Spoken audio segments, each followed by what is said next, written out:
Hey guys, Dr. John here. Look, couple quick comments on disc herniations or disc bulges, any kind of pain that comes from a herniation or a disc problem.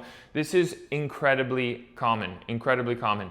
I mean, my clinical experience has shown me that, it is the majority of people that I see have some level of disc herniation or bulge in their spine somewhere.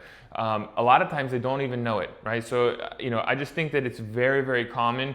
I know it can be scary, if you do an MRI and you get the report back and it says you have, multiple levels that have a, mild herniation or bulge or protrusion or whatever, that can be scary, right? But, from my experience is that we can heal from those things. We can build ourselves up in such a way where those things don't have to limit our quality of life, right? Or don't have to affect our quality of life. It is totally possible. When people start to have disc problems, it's very common that they feel not only local pain, whether it's in the neck or the low back, but they also start to feel radiating pain, right? So the disc starts to herniate and it starts to bulge, and that material starts to expand beyond the space that it's made to stay within, and it starts to hit our nervous system more and more and more and put more pressure on our nervous system. And so those symptoms start to radiate. If it's in the lower back, then we'll start to feel those things down our legs, down our into our feet, and it can be something like numbness or tingling, or if it's really bad, we can lose feeling and muscle control. We can lose muscle strength. All of these things is when it starts to get more and more serious.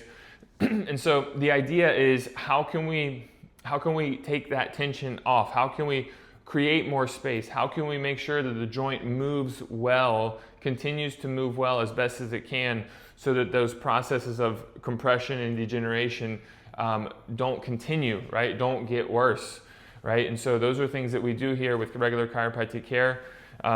It's a structural problem that needs a structural solution. So it just has to have a structural solution. If we just medicate it, or if we just do things that relieve the symptoms for a temporary basis, then we're just putting ourselves more and more into debt, if you will, right? Back debt, right? And so we're not resolving the underlying problem, and so our spine ultimately gets weaker and weaker and weaker, and the issues just get worse and worse and worse. The episodes get more and more frequent, and our quality of life diminishes. So if you have any questions about that, maybe you've got an MRI, you've had a herniation or two in your life or whatever, and you want to talk about it, you want to get a different opinion, or you want to start receiving different types of treatments or therapies to help with resolve this, then we certainly would love to talk to you about that. We see this stuff every single day, and we're very confident that we can help you. Okay, thanks so much.